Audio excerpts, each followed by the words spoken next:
Hello, good afternoon, and thank you very much for joining us today. It's great to see so many of you back who have been here the last days.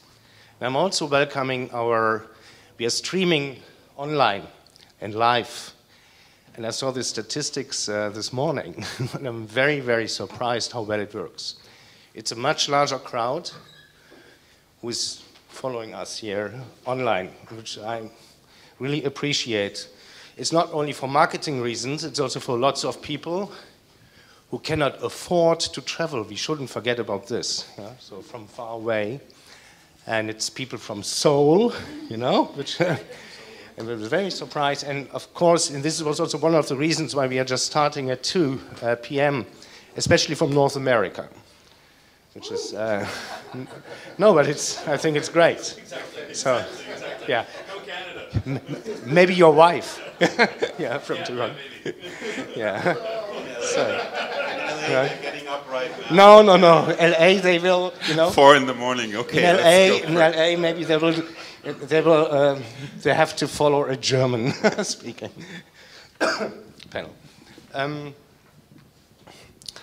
After we set our frame to the conference, first Vanessa, on Thursday with 2 panels, on A, the economization of the art world, and on B, responsibilities within the field of art. I'm very glad that yesterday's panels added so well to this and were much lively and less dry than on the very first evening, and even allowed for quite a few cross-referential discussions. I hope that today we will also be able to correlate everyone's contributions for the last days. Some people of our panelists have to leave later today. It means we have to stay a little bit in time. Conversations on current art production, its social relations in regard to politics and the spectacle will be followed by a panel on critically as such, which I'm also especially looking forward to. To speak about our first topic today, I'm sitting here with Pernille Albrethsen. Is this correctly pronounced? And this is easy for me, Jörg Heiser. Pernille, you are an independent art critic. That means you're not on a payroll, or? No. That's an old description, I think. Ah, you are, okay. I'll get into that. Okay, at Kunstkritik, a Scandinavian online magazine for contemporary art critique, that is not with a focus on Nordic, but on international art. Pernille Albrethsen also works for artforum.com, is that right? And Lettres International. Jörg, I'm also very delighted to welcome you back to Kunsthalle Vienna. He is known in Austria. He was anyway, beside your publishing jobs, you were teaching in Linz, no? For a while, or are you still? Still okay. Jörg Heiser is co-publisher of Frieze DE and co-editor of Frieze, the mother magazine. 2 magazines most of you know, I'm pretty sure.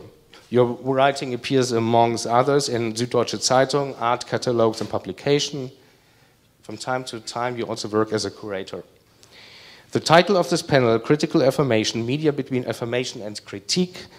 Not only would I like to discuss the question of how to write about art and within the field of contemporary art. In addition, the term affirmation really stresses the issues we're here to speak about: the endorsement of contemporary art, its contextualization in critical discourse, and not to forget the channels through which that is realized. One question I would like to direct to both of you is whether you consider yourself more as an art writer or as an art critic. More importantly, we can discuss whether there is a need to distinguish between both. The difference between art writing and art criticism on a practical level should also take into account the instances for PR and marketing. And as an institution, and maybe Vanessa should have moderated this panel. Yeah? So an institution like the Kunsthalle Vienna is producing so much writing. And of course, for very different reasons, for PR, for marketing. But on the other hand, we are not our own critics. But it's a lot of text production. How would you describe the sphere of promotional versus critical versus art writing? And please introduce yourself if I've done something wrong. Welcome. Am I on? Yes. Yes, I'm based in Copenhagen, and I'm the editor, the Copenhagen editor of the Scandinavian journal. I think I have to give a biographical note about this because it has to do with my independence or not. Critic is a magazine that was founded in Norway, Oslo, 12 years ago, and was 5 years ago I was contacted by the Norwegian editor Jonas Ekeberg, who he had a dream of reliving the old Nordic art magazine idea. There hadn't been a Nordic art magazine since New, the Nordic Art Review, and 6C Index. Perhaps some of you remember those magazines. And I think New folded in 2002. So he had this sort of dream of reliving that idea. And so he approached me and a Swedish critic, Kim West, who's now replaced by another Swede, Frans Josef Pettersson. And what was refreshing to me was, this was in 2010, so that it was after the financial crisis, but it was still the high, the bubble of the art market before the crash. And we know the crash didn't happen in the art market, but that still felt very sort of present. And I remember when 2005, 6, 7, where people started to equal biennials and group exhibitions to art fairs, and where people would start talking about, did you go to the Fries Art Fair? Did you go to the Berlin Biennial? Almost at the same level. That was a shift to me. I remember taking art fairs that seriously, which is, I don't know if we still do that today, but looking back, I can see I was bewildered as to what you contribute as an art critic in that situation. And Jonas's idea was not only to make a Scandinavian magazine, but also to relive the old-fashioned idea of art criticism, in the old sense of a judgment, perhaps not only aesthetic judgment in relation to, aesthetic ideals and such, but to keep on to having this evaluation of the exhibition and the art that we were writing about. And now I look back, I can see it's probably why I stayed in the field, that this idealism came into my life at that point. And so I became the Danish editor 2010, and we started gathering writers around around both editorial offices in Copenhagen and Sweden. And of course this idealism that I know I'm going to hear about has to do with the funding situation, because in Norway there was this very progressive culture minister who saw the obvious hole in this, you could say, the chain of production of art and meaning production. The Arts Council support art making, exhibitions, children's program, festivals, but nobody supports the evaluation and the critique of art. So in fact, they had a very progressive social democratic minister at that point, and she saw that you had to sort of nurse that critical discourse and nurse it within those 3 Scandinavian languages, because we publish in Swedish, Danish, and Norwegian. We also have an international section where we translate selected articles. I'd like to do more of that, but first of all, it was a way to sort of try to get serious critical discourse into these mother languages, yeah. As yeah. I think this is very important. Into your mother languages. Yes. As it means the goal is not just reaching out to the global world to promote local art production. Yes, on the first hand. That's also why I felt sympathetic of what Lolita said yesterday when she said that we should understand that in Lithuania, contemporary art is not part of the representation of national identity, nor is it in Denmark. And art criticism, for sure not. So that's, in a very long-range idealistic sense, it's also about language policies. And I mean, that's why we got the funding also, I think. No, but honestly, I think I used to work in the Netherlands, and I think it's also a very small language group, and there is hardly any discursive practice in writing in smaller language groups left. And this is, I think, I think it's very important to address. It's not only about our global kind of English. Interesting. Yeah. Okay. Well, the first part of your question was whether I consider myself an art writer or an art critic, and the answer for me is 100% clear. I'm an art critic. I actually think the word art writer makes me cringe the way the word Kunstmaler in German would make me cringe.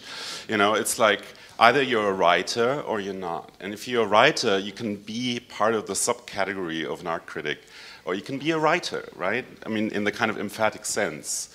Because I think writing is a vocation. You know, it's not something you choose because it's, ideally at least, it's some kind of stepladder to something else. But if you want to take it serious, it's sometimes like going through hell, and then you get some kind of little reward or none, and you get badly paid and all these things. So why would you do it unless it's a vocation, right? So if you call yourself an art writer, that to me already is an indication that you don't really take the job serious, to be quite blunt about it. And I think this term, this kind of absurd term comes about, as you pointed out, I guess, or implicated, because people are sort of cringing the way I cringe about art writer. They are cringing about the word critic.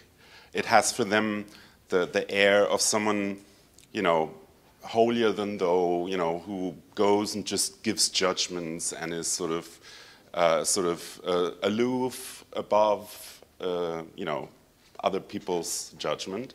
And of course, if that's what you associate with critic, then critics have a problem, because critics should be able to convey that writing about art in a critical way does not mean to just pass judgment in the sense of like, self-entitlement, I just, you know, make a taste judgment, but that it has to have a very clear argumentative basis. I have to, when I say this is a crappy show, I have to make a very clear argument why I think that is the case, which opens a debate rather than closing it, right?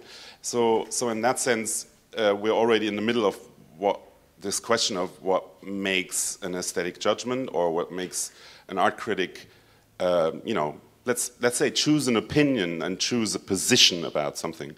And his medium to do that is writing. Whereas for a curator, the medium for that is mainly the exhibition, where these kind of taking position or taking a position is more sort of on the latent level of its structure, rather than necessarily always in an explicit statement. So, but coming back to the question that puzzles me really is like, why is there something like a term like art writer? I think it points as a symptom to a general drift that is not only applicable to criticism, which is, and maybe now I sound a bit cultural pessimist or techno-pessimist, but, well, that's at least one side of it, is what I would call network, you know, a kind of tendency to being obsessed with networking, you know, of working yourself into the fabric of the art world. If you do so, and if you want to, it inevitably becomes more tricky and more difficult for you to uphold a position and make a clear judgment, even if that might damage some part of your network, you know. If I'm a freelance writer or a freelance curator and I speak out against a colleague or against a very powerful museum director or a powerful artist, that could mean that half a year later I don't get that job that I would hope I would get. Let's be clear about that, right? So in some way there's an incentive not to be critical in an environment where you're basically freelance, neoliberal economy, blah, blah, blah. We all know what that entails, freelance. But that said, you know, I'm not saying that everyone should, I mean, that for me is not an argument for state-employed critics, you know? If you know what I mean. In terms of,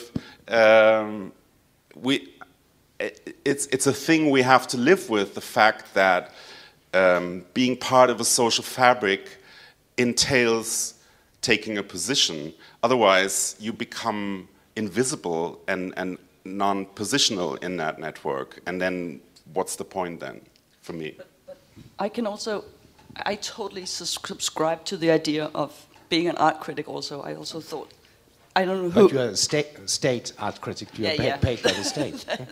That's...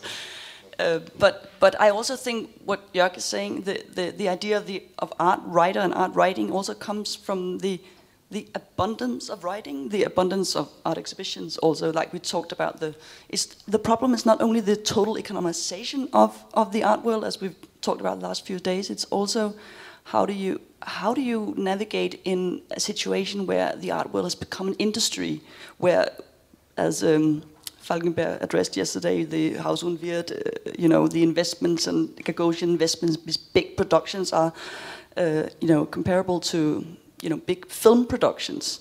This kind of industry which create all this social media, blah, blah, this blogging, all this art writing demands for much more clear positions for art critics. So I think it definitely... It definitely not exclude the art critical position, just as you have to be much more specific about what kind of exhibition and institution you want to run. I mean, to make a clear profile. And which I also thought, what was you were addressing the first day when you said that, when you were referring to the Björk exhibition in MoMA, the end of MoMA somehow, I felt when I read about the exhibition. And you said, why are we, maybe we should stop making exhibitions that are symptoms instead of, creating new formats, new profiles. I think the art critic has the same sort of imperative. No, I think the Björk exhibition is a good example, because I think it is possible to make a good Björk exhibition. The problem is, and that's typical for certain environments, let's call them celebrity environments, let's call them celebrity environments, and that applies to art as well. And I call it the yes man syndrome, or the shoulder padding syndrome. You create a bubble of people that exempt the idea of critically reflecting on each other from that bubble. They basically just say to each other all the time how fucking great they are, right? And that makes you dumb. It makes you really dumb. If I were Björk, I would be really scared shitless about people telling me how great I am. And I think, I'm pretty sure that she has the capacity to deal with that. And she will learn from that, and she would never do this shit again. But she would first have to go through this experience of having a bubble of people around her telling her how fucking great she is. And that, in turn, creates an attitude to writing as well as to curating, where everything is basically just an attempt to illustrate that statement, oh, you're so awesome. And that makes it paraphernalia, that makes it memorabilia, it makes it souvenirs. And that's what the show then ends up being, a design boutique with souvenirs.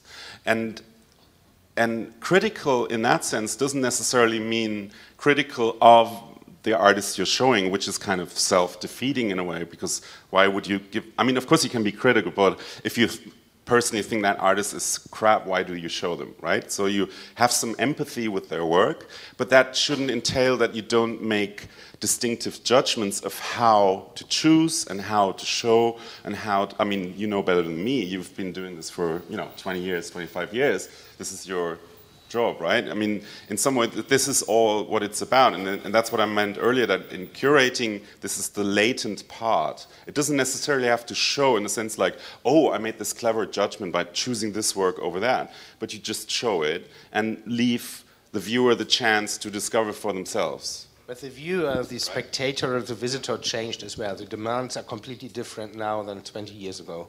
And it's this is what I realized, and it doesn't matter if you're working for a small or bigger institution, but the art writer's production, I don't know how I should call the writing, the information, the PR, the marketing writing. I think this term art writer, I totally agree with you, but it appeared in the process of the newly formed media and marketing machines, which we all have to deal with. Or, you know, I'm also sometimes shocked when we get from visitors, but also from media as well. Oh, those texts, wall texts or brochure texts are far too theoretical, far too complicated to understand. You know, so that how far can you break it down to make it as simple as possible? But this is. I tend to disagree. Okay, I'm not please. talking about your text because I don't have a sample judgment now. I mean, I don't have. But generally speaking, it's an all too easy excuse to say, "Oh, we're so complex and theoretical." Often it's just bad writing. No. I mean, an old saying amongst writers is "easy writing, hard to do." Right? This is like. You can, I mean, this is the great challenge of writing is to explain a complex thing in the most simple way possible without diminishing the actual complexity of it. Yeah, and that is a big challenge, and it's sometimes the hardest thing to do. And let's be honest, if you're in the run-up to an exhibition, the wall text is often the thing that's done last minute because you're, you know, there's so much other things to do. But my question was, I mean, this happens, doesn't it? Yeah, but my question was more, do you read those texts or not? This is, you know, for information purposes, or not? I do read them, and sometimes they're good. You know, they have good information, and they make connections that actually make sense. But often, of course, they make grand sort of claims about the work.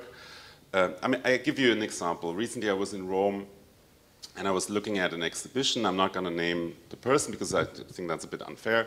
But anyway, there was an exhibition of a young artist and there were some candles in the work. And then she said, well, this work is about time. And it's about death. I mean, at that point I could have gone, you know. It's like, you know, a candle, okay, yeah. But this is the question. This, for me, is what writing is about. It's an attempt to convey an experience of the world in a truthful manner. And by truthful, I don't mean kind of some you know, stupid idea of authenticity, but in a sense of trying to convey that world without making such bluff claims. And I see that all the time. We get these bluff claims, which often are like self-defeatingly satirical. I mean, hilarious sometimes. If you read some press releases where so-and-so basically changed the course of the world and calls into question the art system, blah, blah, blah, and you think, you know, hold the horses. Most of our texts are very good. Vanessa John Müller is responsible for them. But I'm so many times and so often we read in magazines, mainly magazines, but also sometimes in dailies, also daily newspapers, kind of a paraphrase of our press releases, which is happening as well. Yeah, no, but it's. Okay, then go. I can tell you when I'm an editor, I sometimes experience that.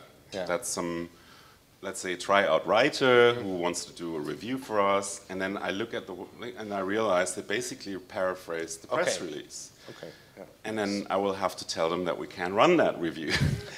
So, and that's where the editor comes in. I mean, you know, as an editor, that's my calling, my ethical responsibility to the reader to prevent them from having to read this kind of crap. So yeah, but I think it's worth to mention because it's happening. It's happening quite a lot. And another thing, but this is not only an Austrian phenomenon, but it's happening in Austria quite a lot. That media is quoting other media.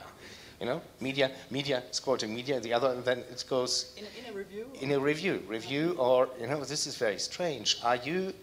You know, you read other art magazines. So, how do you deal with? Are you reacting in a way, as without seeing? Or sometimes you get also reviews. It's called review or critique about a certain exhibition which was never been seen in live by the reviewer. Yes, it's happening as well. So a fictitious review? Yes. Yeah. You mean someone pretending to have seen the show? Yes. Yeah. Okay. But write it from the press release? No. Also from other magazines and magazines and okay. magazines and magazines, plus the press release, plus it's all online and etc. That's really bad. No, but it's happening. Okay. This we experience. People who are working for institutions experience it more and more. And I'm not saying that you are doing it at all. What I'm experiencing is, for example, that one of the more respected European art magazines of recent years that has been newly founded doesn't even have a review section. Moose magazine, you know, they don't do reviews. This is for me like, I don't know, how can I describe? I would say it's because it's more of a curatorial project. Well, I mean, that's fair enough, but why does that exclude reviews? No, but and I think it's an obvious reason, let's be honest about it, because if you want to distribute your magazine for free in galleries, you can't criticize these very galleries openly. I mean, this is the case with Moose, and I respect what they do, and they often have very interesting contributors and interesting interviews and stuff, but I do see a lack of reviewing, of reflecting on the actual exhibitions this is meant to be in reference to, right? And I think it comes out of this, what I described earlier as this kind of networking symptom of trying to not ruffle anyone's feathers. You know, I mean, the worst kind of criticism you get then there is being ignored, and I don't think that's enough. Well, they tend to be what I call curator writers, so they're sort of writing essays in order to... That's almost as bad as art writers. Yeah, exactly. But they're writing to sort of make research for an exhibition, but they don't get to the review part. Another example would be Art Agenda, the little sister of eFlux, which I recently found out how that's funded, because they approached me asking if I would write a review from Copenhagen. And I said, can I pick anything? And I said, there's a really nice exhibition of Lutz Bach in the National Gallery. And said, oh, it doesn't work because it's a National Gallery. I said, why doesn't that work? Because it has to be a commercial gallery. Because of course eFlux has this listing from all the galleries. So that's kind of weird, because I remember reading a review of the new museum triennial in Art Agenda, so that's kind of weird. But you're right in that in Art Agenda they do have, you know, the way it's financed is by announcement by commercial galleries. The way eFlux is financed by announcements by public institutions. Exactly. So that's the model behind it. And in all fairness, I would say that Art Agenda at least is about reviews, A, and B, they do run negative reviews as well. It's not only puff reviews. No. And I think this is the point. I mean, to me, what I don't want to, or what I like least to read in Freeze is if I get the feeling someone just basically tried to pat an artist on their shoulder, maybe because they're kind of acquainted, or maybe because, well, they like them, and then they don't really engage with the work, strictly speaking. I'd rather have a passionate piece of writing where you can sense that someone is really either, you know, enthusiastic about something, or really upset about something, or a mixture of both. It's often the best case. But you can sense that in the writing. It's basically crystal clear to anyone who you know, reads a bit closer what is there. And then I'd embarrass myself if that was the only thing we'd be running, the kind of, you know, slightly fluff write-up, as they call it, you know. Resume or something. That's a kind of telling word. In English you can say a write-up. It's you know, it's sort of like you cover something, you know. Okay, done, but it's no engagement. But this also goes for both of you. To whom do you have to report to? Who owns the magazine? Also, it's financed by the public, but how is success? How is measured the success? Yeah, it's a good question. Yeah, because we of course we apply for funding each year, and we describe what we've managed to do and sort of how well we think it is, how it goes, and I think they're interested in, of course, in the banal things such as traffic, because it's an online magazine, these kind of things. But I've never actually. Also because it's mainly funded from the Norwegian part, and the chief editor is in Oslo, so he's the one who's really doing the lobby work with the National Arts Council there. So he's the one meeting with the Arts Council. But so far they've been so super supportive of us. So Frieze might be, but I don't know. So it might be a little bit more complex. I know that the whole Frieze empire is not just all connected to the Frieze art fairs. An empire of 80 people, by the way. Naja, but art fairs, and it all started with, But in terms of, just to put it in perspective, in terms of what you call in German mittelständisches Unternehmen, this is not even a mittelständisches Unternehmen. A sort of small to mid-size business or enterprise is usually quite substantially bigger. But of course, within the art world, that doesn't mean you don't have influence or a certain, also economic power. But I just wanted to put that in perspective because some of the big galleries we all know are substantially bigger. Gagosian, for example, or Van Witt, I'm sure, has more than 80 people working for him. But that's the fair side, and the publishing side is maybe 15 or 20 people. But is it sustainable? Sustainable, financially. Yes. It's not a business where you make much profit. And actually, I think, nobody ever expected a magazine like Frieze, and I don't think even Artform, to be like the big thing with which you make money. It doesn't make any sense. But you, of course, unless you're lucky enough to get state funding, you wanted to break even or maybe even make a small profit, and that's the case. It makes a small profit. Okay, but directly or indirectly, it's not part of the PR marketing machinery of Frieze Art Fair.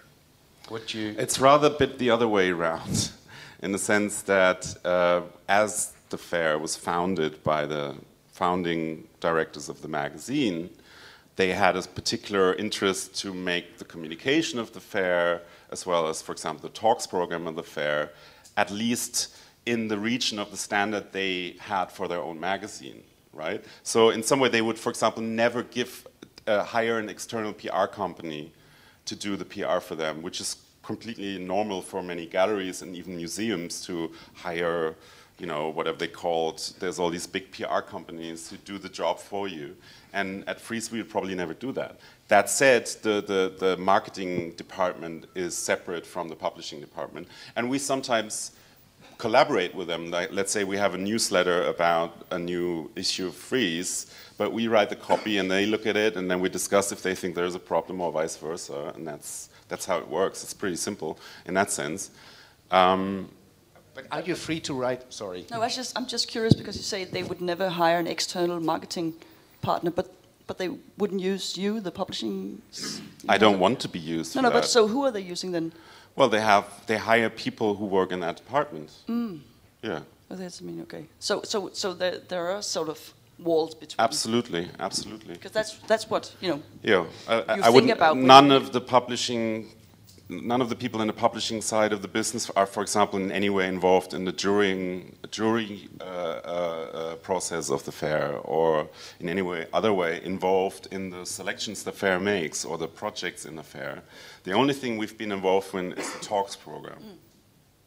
That means you are free to write about about everything what you want to write about. I mean, there's one thing we tend to not write about, which is art fairs, because it would obviously make us look odd. Either, let's say we write a really, very negative review about Art Basel, everyone would think, yeah, of course, Frieze magazine, no wonder. So that's the one thing we steer clear of. So you don't cover it at all? Oh. Pretty much not, no. We never write up reports about art fairs. I mean, there's many others who do it, and it's fine for them to do it. But for us, it would be a conflict of interest. But it's true that if I call it now Freeze Empire, and there are some non-for-profit things now as well, no? So run by Freeze. This is very interesting. Who's financing this? Those non-for-profits? Yeah, you have to ask Matthew and Amanda about that. They don't report to me about their financial dealings. No, yeah, but it's one company, and it's maybe there is a tax sweetener involved. How to run? Okay, maybe. No, but it's a separate part of the company in terms of the publishing business. And we're, basically running the magazine, and there's a publisher, that's Anna Starling, and then there's editorial editors, that's me, Jennifer Higgy, and Dan Fox, and we make the editorial decisions. No, I'm just to make it clear, I'm just interested about it because I think it's important to know for whom you work. No? So, and it's it's pretty clear for whom you work. You can read it on the colophon. Yeah, but these are just names. No? More about the organizational structure. It's a fully independent. Freeze magazine isn't owned. Freeze, the brand or the publishing, the company is owned by Matthew and Amanda. There's no one else in it. Okay, going a little bit into another direction now. And you started with this when that more local audiences reading Kunstkritik. But how do you know a little bit about your audience? Who is really, as in not just buying it but really reading it? Well, I mean, it's pretty interesting. There's a interesting, I wouldn't call it gap, but there's a different segments of readership. And I hear that with other media, it's kind of similar. That, for example, let's say the Süddeutsche Zeitung, the people who read it online are. The overlap with those who actually read the print edition is surprisingly small. And for example, we have, I think, 150,000 followers on Twitter. And through Twitter, we, of course, circulate the writing that appears online. And you can actually read 25 years of Freeze online for free. The whole archive is online. The only thing that's not for free is the current issue, and only part of that is not free. It's only for subscribers. So it's pretty easy to access this, this body of writing. And then there is the print reader, which I think is a different kind of reader. It's people who are passionate about print magazines in general, and specifically about art magazines, and they read it more closely, either because they're professionally involved or because they simply very much love, engaging with art. And it's also, I guess, people who are in neighboring fields like design or architecture. And that's usually the people who respond most lively, let's say, through emails or Twitter responses. More art lovers and not art professionals. No, I didn't say that. I said just both. I mean, where do you draw the line? In general, I would say a good part of our readership are in some way professionally involved with art. And I think also that there's a good amount of art students, or students of art history or of art, that read the magazine. That's because they're hungry for information, and they're hungry for getting an idea of what's going on in the art world in terms of new, interesting, or maybe not interesting artists working, and curatorial ideas and discussions. So I have no doubt that this is a substantial part of our readership also, especially since most of what we publish is available for free online. Do you, as editors, you also are responsible for hiring new writers? For my part, very much so. And I think it's been, I really see it as one of the most important tasks as an editor. There are two things that we thought be very important in sort of nursing this idea of sort of real art criticism, and one would be a very thorough editorial process. So the texts go forth and back many times,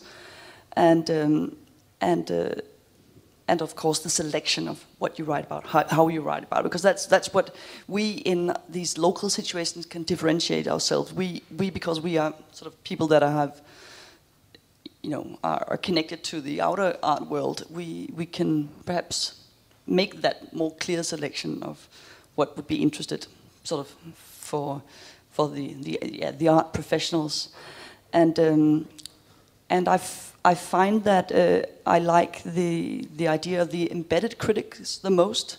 That's the only kind of critic that works for me. That is critics that knows about the institution, the history, but probably is also personally involved. Also might know the problems you have in the institutions, that you have no technicians currently, or your sponsors just left. This kind of knowledge, which makes it much harder. As you said, you might want to, work for the next job writing for this artist. But this kind of knowledge that makes it harder, and which makes it more prone to making art writing. But it's what makes good art criticism, I think, when you work with these people that are truly embedded in the field.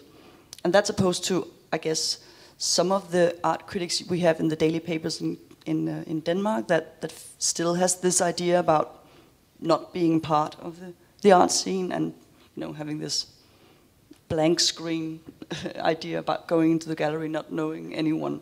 And of course it makes it harder with this, the networking situation, as you say, but I think that's the kind of critics that I tend to go for. I tend to go for critics who are great writers. Sure. That's for me the first, I really need to see some samples of writing, and if they are promising, then I will do a tryout review or a tryout piece with them, and then I see whether that great piece of writing that I wrote was actually theirs, or whether it was well edited, and then we take it from there. And sometimes it's writers that I already know that are great, and I'm approaching them, trying to persuade them to write for us. So that's another part. And that's sometimes the most difficult part, because these are often very busy people, and they even have an agent and all this kind of stuff. And sometimes it works out, and sometimes it doesn't. That's another part of doing this. But I agree in general that in some way I'm really dependent on people who are, let's say, have their ear to the ground, so to speak. And I agree that there can be a tendency in the newspaper world to keep a certain kind of distance that also is questionable to some extent. For example, for me, I never quite understood what in German newspapers is this strictly division. We only cover public institutions, and private galleries will only be covered in the Kunstmarkt. Which I think, in general, I understand the logic behind that, but I think if there's a fantastic show in a private gallery, why can't a critic write about it in the cultural section of a magazine? Of course, it's to avoid the impression that there is some private interest behind it, but sometimes this ironically leads to public institutions being reviewed a lot, who in turn have private companies involved and private interests, or are actually a showcase for private galleries. So in some way that division to me is questionable, let's put it that way, and in newspapers. And when it comes to the embedded, however, we also have to be careful. For example, for me it's extremely important. I sometimes ask the writer, is it possible that you're personally acquainted with one of the artists in the show? And then sometimes it turned out someone tried to, submit a review of a show where their life partner was in the show, or where the curator was known to everybody in that region, their very best friend, And then I have to be very careful to not fall into that trap of this kind of obvious nepotism. And this is something I'm really keen to prevent. And in the few times where it has happened, we've stopped working with that writer, full stop, blacklisted. Then we are back to curatorial or writer's ethics. I think we should open, and I should have said that already in the very beginning, feel free all the time to ask questions.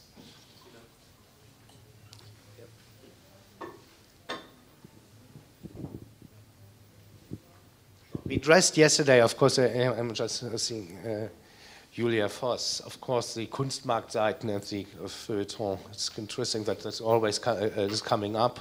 But I think it's a bit different there in a daily, I slightly disagree. It's also about auctions a lot on this, not necessarily in art magazines. Or are you commenting? No, that's not my problem. My problem was more with the idea that if you review a gallery in a private gallery in a newspaper, it will be the kind of review where it basically says the price is in brackets, you know, so-and-so, 10,000. And you don't do that in a museum show, even though it would be possible to get the same in some museum shows, you know, of contemporary artists, where you could actually also then make the bracket and then say 250,000 bracket. And nobody does that, of course. And should we? It would expose that this strict division between the, you know, the public institutions on the one hand and the private institutions on the other that is upheld in the newspapers is actually, you can't draw that line that clearly as it suggests. That's all I'm saying. But that, for me, it's okay.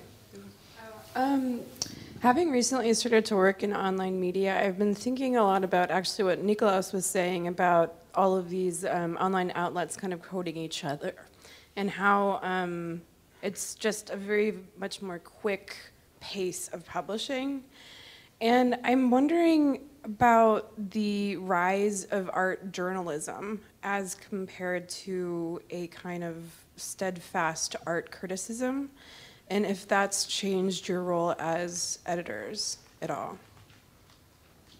What is art journalism? Is it? Well, okay, well, maybe we can define this. I think this is an interesting topic. So basically, I would describe art journalism as something that is about art as a group of individuals and the goings-on of those individuals, and about events rather than art objects. And so I find that problematic. And that's actually a very much more popular form of media production online, I would say, than art criticism. People read, you know, what Jeffrey Deitch had for breakfast much more than they do like a, you know, critical examination of Salon der Angst. Sorry, Nikolaus, but so I'm wondering, like this is the thing that I'm thinking about a lot, and then how also this kind of media coverage can perpetuate a lot of unsavory things about the art world that we don't really like superficiality, it becoming, you know, a star game, so on and so forth. And I'm looking at different magazines and thinking about who's actually doing a successful job. I write for Frieze, so I like Frieze. But also, I look at Art Forum, and there's this kind of very antiquated serfdom going on. And I think a lot of these online media outlets are making that look a little bit outdated. Anyway, so I'm wondering if like this kind of online media writing about art is anything that you guys kind of think about in relation to your role as critics and editors. Well, for starters, I mean, with Frieze magazine, from day one, it was always a magazine with the ethos of focusing on artistic production, mainly.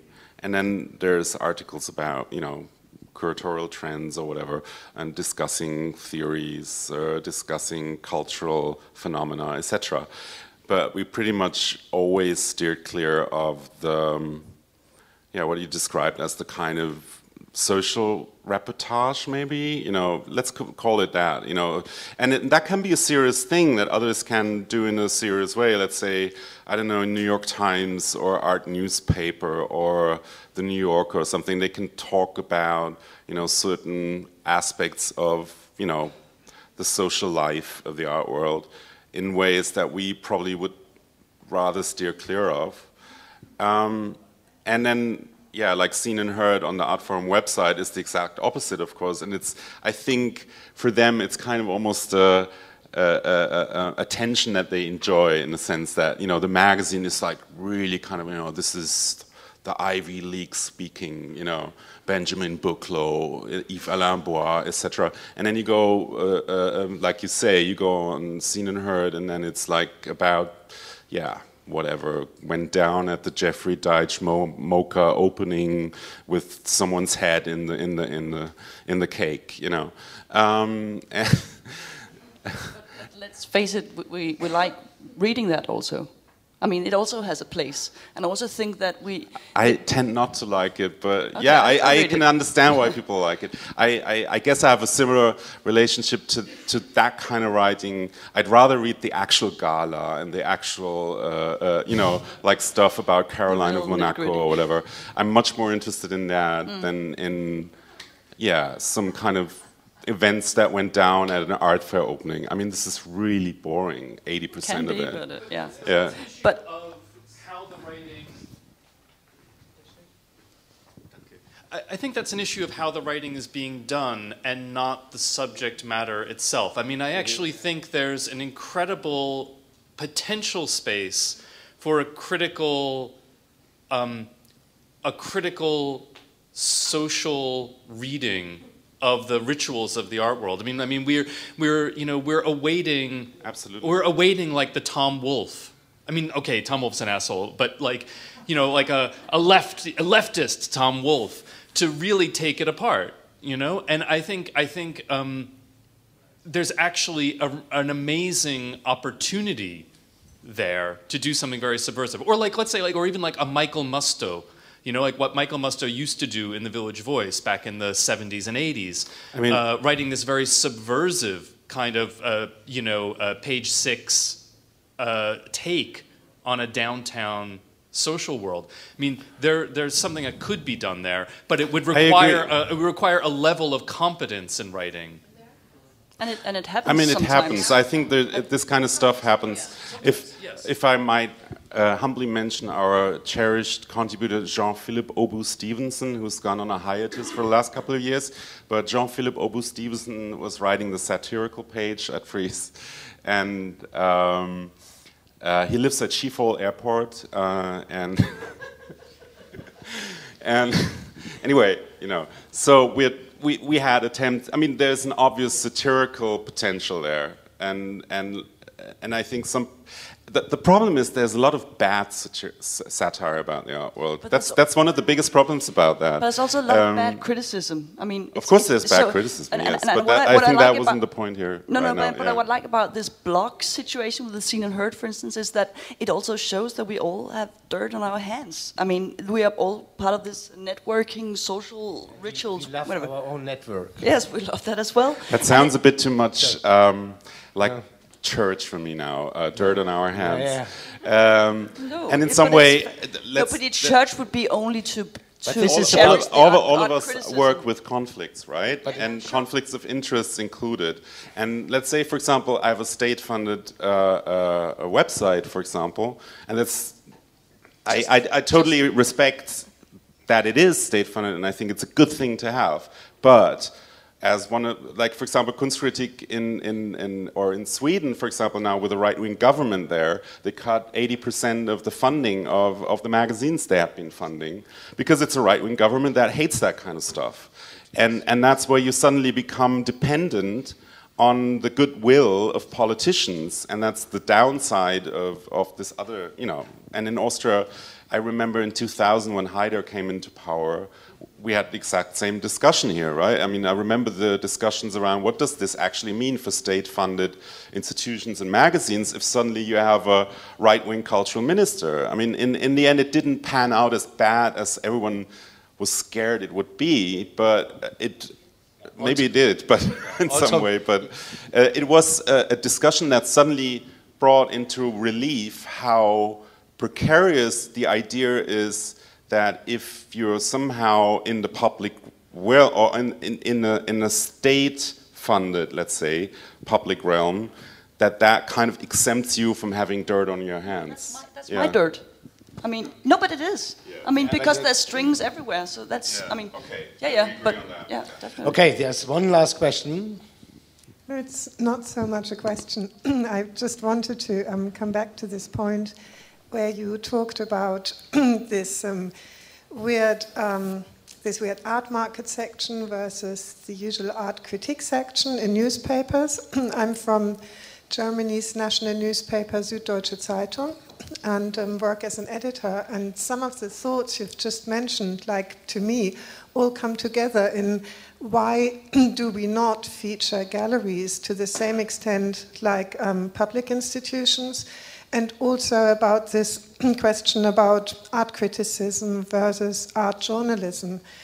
And I think when I started to work for a newspaper after a long time that I've been working for magazines such as Frieze, I thought like the most interesting thing about a newspaper that's read by so many people is that people should know what they are paying for, and because public institutions are like carried by the public, and I thought the public should really know, like, and at least it was kind of the thing I wanted to do, to have like institutions being represented, like every museum should have its chance to get into these pages and to be reflected, because in the end the audience will be the ones who pay it. And we in Süddeutsche Zeitung do have gallery exhibitions sometimes as an exception, but I think mainly we should focus on the public sector, because that's what our readers pay for, and they should be able to know what kind of work has been done there. And then the second thing is, art journalism is like the preferred thing if you work with a huge audience, because it's always more interesting to read about the kind of precarious life circumstances and how someone came out of this. And like 3 years ago in Poland, he painted, it was worth nothing. And of course, they tend to tell stories with a happy ending always, which is kind of, there are some magazines like Monopol, for example, who sustain on this kind of like drawing a picture of the art scene that always goes toward upwards. And I felt it's simply kind of boring, although I know that people love to read about people. And I think you have to find a balance to, if you do something like that, like art journalism, it needs to have some kind of reason why you do this. And like when I would go to some kind of studio and do a studio portrait of an artist, I would really think in which kind of network, like, or kind of context I would present it. So I'm kind of really interested in writing about Flaka Haliti now, because people asked me if I could present an artist before Biennale in Venice, because she does the smallest pavilion and she has like the worst circumstances, and so I think, okay, maybe let's tell her story about it, and not the one from like the stars of the big pavilion, because then it becomes, as Jörg said, very much like what Gala does.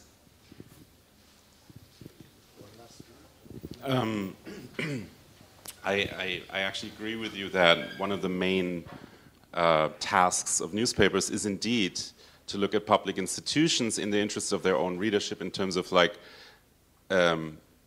also in terms of evaluating whether they do a good job, you know, like also pointing out if they're doing a bad one, or at least, you know, starting a discussion around it. I totally agree with that, and I hope just that in general it would be more possible to also look at the private galleries not only as a market in the sense the art market section does it, but also in the sense of something that contributes to cultural discussion. I mean, just look at it historically. Who brought minimalism to the Rhineland? It was a dealer, it was Konrad Fischer, you know, and it took museums years, if not decades, to catch up on that. And I think maybe nowadays they're a bit more sort of attuned, not all of them, but many are. And sometimes they're very, you know, at the forefront of defining of what is challenging, interesting, cutting edge, whatever you want to call it. But still, I feel, especially also, I'm not only talking about Germany. If I think, for example, about Poland, in the rise of the Polish art scene of the last 20 years or so is mainly due to the artists, of course, but also to private gallerists or institutions that turned into private galleries, like Foxal. And I think much more complex. Sorry, it should be precise. Yes. Minimalism. Yeah. I mean, this whole neo-avant-garde, it was immediately presented by museums like Gladbach. You have the now again popular narrative of the etiquettes